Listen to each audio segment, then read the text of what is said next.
Son dönemlerde Batman Üniversitesi'nden bir akademisyenin rahmetli Şeyh Said ile ilgili yapmış olduğu açıklamalara tepki olarak bazı görüşlerimizi dile getireceğiz. Şeyh Said Allah rahmet etsin isyan etmedi, isyan ettirildi. Bir provokasyon sonucu isyan etmek zorunda bırakıldı. Şeyh Said hilafet kaldırıldığı için isyan etmek zorunda kaldı. İngilizler hilafetin kaldırılmasını istiyorlardı.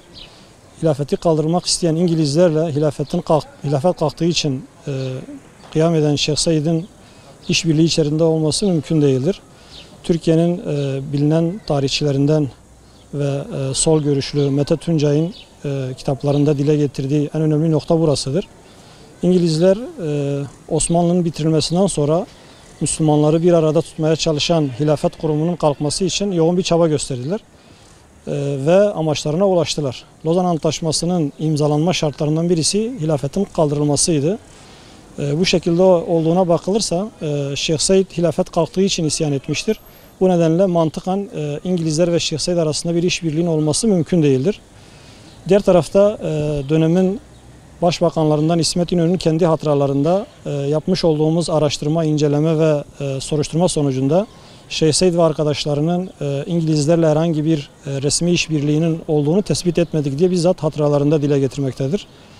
Burada aslında Osmanlı'yı bitiren, Müslümanları parçalayan güçler, Şeyh Said'i idam eden güçler, İngilizlerle işbirliği olan bu güçlerdir. İttihat Terakki'nin devamı olarak hem Osmanlı'yı 1. Dünya Savaşı'na sokan, Osmanlı'nın dağılması, İslam ümmetinin dağılmasını sağlayan ve bu dağınıklığı önlemeye çalışan Şeyh Said gibi birisini idam ettiren güçler aslında İttihat Terakki'nin devamı olarak İngilizlerle ve dış güçlerle bağlantısı olduğu düşünülen ve bunların araştırılması gereken konu burasıdır. Burada en çok üzerinde durulan nokta Musul ve Kerkük'ün yani petrol kaynaklarının kaybedilmiş olmasıdır. Ve burada da Şeyh Said sorumlu olarak gösterilmektedir. Bu da yanlıştır. Irak'ta bulunan Müslüman Kürtler, şimdiki Berzanilerin dedelerinden Şeyh Mahmud Berzenci 3 sefer İngiliz kuvvetlerini Musul'da durdurmasına rağmen o zamanki Türkiye'deki yöneticilerden yardım istiyor ve yardım gönderilmesi bir yana orada bulunan askerler de geri çekiliyor. Musul ve Kerkük Şeyh Said olayından tamamen bağımsız bir şekilde düşünülerek göz göre göre İngilizlere teslim edilmiştir. 90 yıllık enerji ihtiyacımızı karşılayacak olan Musul ve Kerkük'ü bu şekilde hala kapalı olan ve arşivlerin açılmadığını düşünürsek hala kapalı bir konu olan bu konu gündeme getirilirken maalesef yanlış bilgi veriliyor. Tarih çarpıtılıyor ve tarih bize yanlış anlatılıyor. Burada Şeyh Said ailesiyle beraber bir düğündeyken isyan etmesi için adeta bütün şartlar oluşturuluyor. İsyana sevk ediliyor ve isyan bastırıldıktan sonra da İstiklal Mahkemesi tarafından gerekli araştırma, inceleme, değerlendirme yapılmadan o zamanın milletvekilleri tarafından savunma hakkı verilmeden idamlarına karar veriliyor. Cumhuriyet tarihinin gizli kalmış kapalı konularından birisidir. Bugün İskilipli Atıf Hoca kıyafet inkılabı nedeniyle idam edilmiş ve şu anda itibarı geri verilmiş.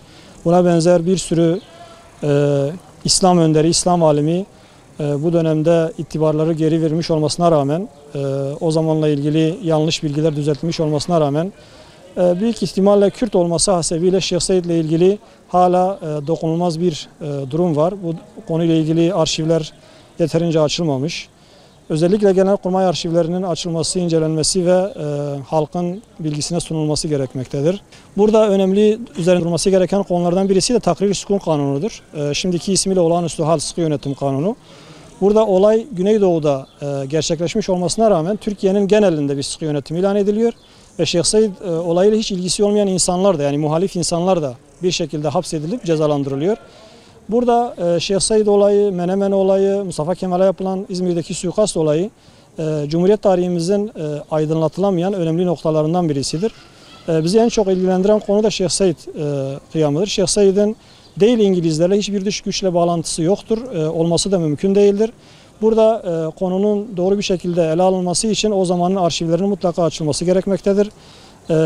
Bütün o zamanın birinci elden kaynakları, hatıraları, Kazım Karabekir'in hatıraları, İsmet İnönü'nün hatıraları, diğer o zaman yazılan kaynaklarda iyice değerlendirdiğimize göre sonuca bakıyoruz ki Şeyh Said gerçekten ne İngilizlerle ne diğer başka bir ülkeyle hiçbir bağlantısı yoktur. Böyle bir şey olması da mümkün değildir. İngilizler son 200 yıl dünyanın en büyük sömürgeci imparatorluğu olarak rakip olarak gördüğü Osmanlı Devleti'ni parçalamak, Osmanlı Devleti'ne hilafet nedeniyle bağlı olan İslam ülkelerini, İslam toplumlarını birbirinden koparmak için başta hilafeti yok etmek ve kaldırmak için elinden gelen bütün çabayı göstermektedir. Şeyh Said de bundan rahatsız olduğu için hilafetin ve şeriat kanunlarının ortadan kalkmasına tahammül edemeyerek muhalefetini ortaya koyuyor, itirazını ortaya koyuyor. Bu bölgede o dönemin yapılanlarına karşı itiraz edecek olan böyle bir gücün ortadan kaldırılması için bir provokasyon hazırlanıyor.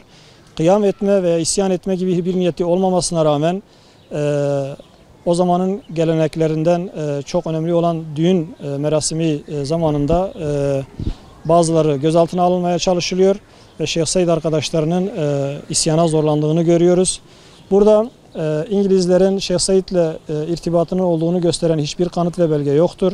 Şimdiye kadar da hiçbir yerde sunulamamıştır. Tamamen senaryodur. Dindar, alim, Müslüman alimlerin halkın gözünde rencide edilmesi, küçük düşürülmesi ve bunlara olan sevgi ve sempatinin azaltılması için böyle bir yorum yapılmaktadır. Bunlar doğru değildir. Günümüze yansımasına bakacak olursak, bugün 15 Temmuz gecesi Türkiye'ye karşı girişilen darbe girişiminde belki ismi cemaat, imam veya başka isimler kullanılarak yine de İslam, Müslümanlar ve İslami kavramlar halkın gözünde küçük düşürülmeye çalışılmaktadır. Buna karşı tepkimizi belgelere ve bilgilere dayalı olarak koymamız gerekmektedir.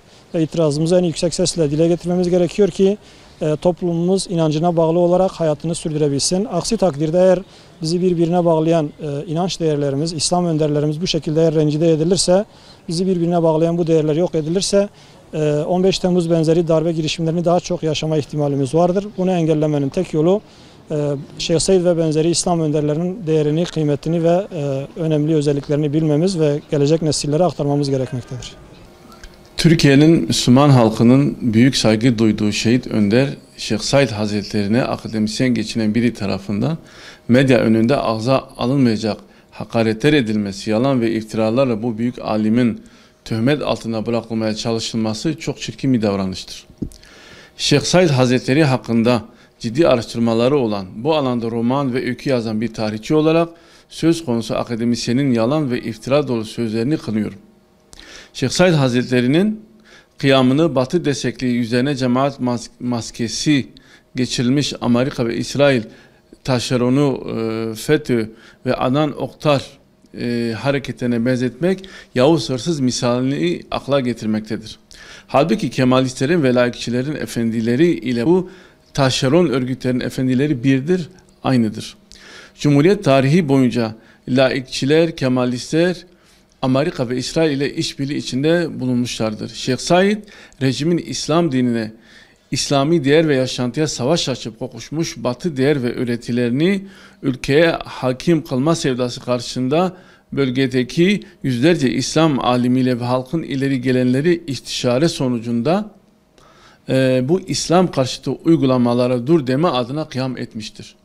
Aslında kıyama zorlanmıştır. Bu hakikat ortadayken ve herkes bunu bilirken Şeyh Said kıyamına çamur çalmak, 100 yıldır aynı yalan ve iftiraları tekrarlamak aslında Şeyh Said'den çok onun şahsında İslam'a, İslami cemaatlere düşmanlık amacı gütmektedir, taşımaktadır. Kemalistler, laikçiler kendileriyle aynı üst akla, aynı odaklara bağlı ve aynı güçlere hizmet eden FETÖ ve Adnan Oktar hareketlerini bahane edip 15 Temmuz'da bedenlerini kahramanca tankların önüne atıp şehit olan İslami cemaat mensuplarını ve onların şahsında İslami cemaatleri etkisi hale getirmek istiyorlar.